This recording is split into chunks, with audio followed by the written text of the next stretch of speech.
자, 민주당을 주축으로 한 범여권 의원들이 이제 차별금지법 제정안을 내놨고 관련돼서 여러 가지 또 속보가 많이 나오고 있죠, 류 실장. 네, 그렇습니다. 민주당 이상민 의원이 대표 발의를 했고요. 범여권 의원 24명이 이 평등법 제정안을 함께 공동 발의를 했습니다. 법안은 성별, 장애, 나이, 성적 지향 등 어떤 이유로도 정당한 사유 없이 차별을 해서는 안 된다라고 규정했는데요. 대표 발의자인 이상민 의원의 말 직접 들어보시죠.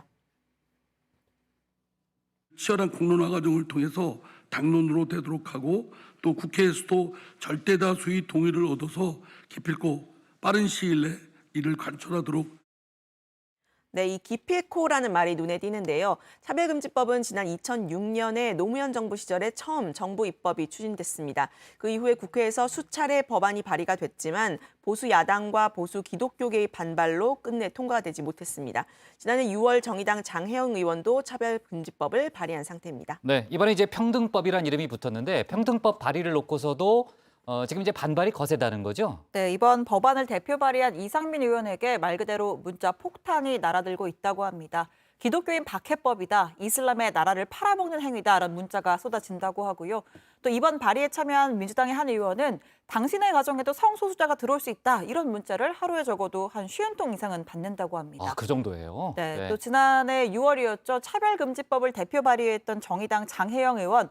발의 당시에 휴대폰은 쓰기 어려울 정도였고 주말을 가리지 않고 의원실로 집요하게 전화가 와서 보좌진에게 너무 미안했다라는 소감을 밝히기도 했습니다. 이번에도 이제 차별금지법, 그러니까 평등법 통과가 만만치 않은 일이다라는 그런 생각도 드는데 법안 발의에 동참한 의원들은 반드시 통과시키겠다는 의지가 강하다는 거죠? 네, 그렇습니다. 법안을 대표 발의한 이상민, 장혜원 의원 모두 이번엔 물러서지 않겠다는 입장입니다.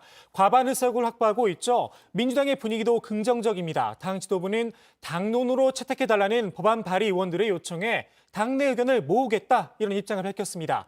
대선 주자들도 원칙적이란 단서를 달긴 했지만 대부분 찬성한다는 입장을 표시했습니다. 박용진 의원은 발의에 직접 참여하기도 했습니다. 네.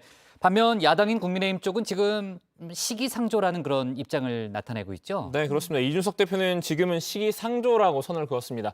차별 부분도 폭넓게 다루자는 원칙론에 공감을 하지만 입법 단계에 이르기에는 사회적 논의가 부족하다는 겁니다. 이 대표의 말 한번 직접 들어보시겠습니다.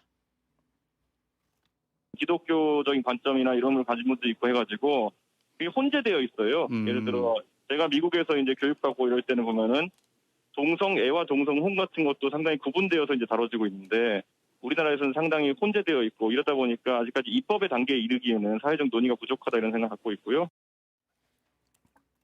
네, 민주당은 이 대표의 말이 바뀌었다, 이렇게 날을 세웠습니다. 강병원 최고위원은 약자에 대한 차별이 존재한다면 적극적으로 보정하겠다라는 자신의 주장을 바꿨다, 이렇게 지적했고요.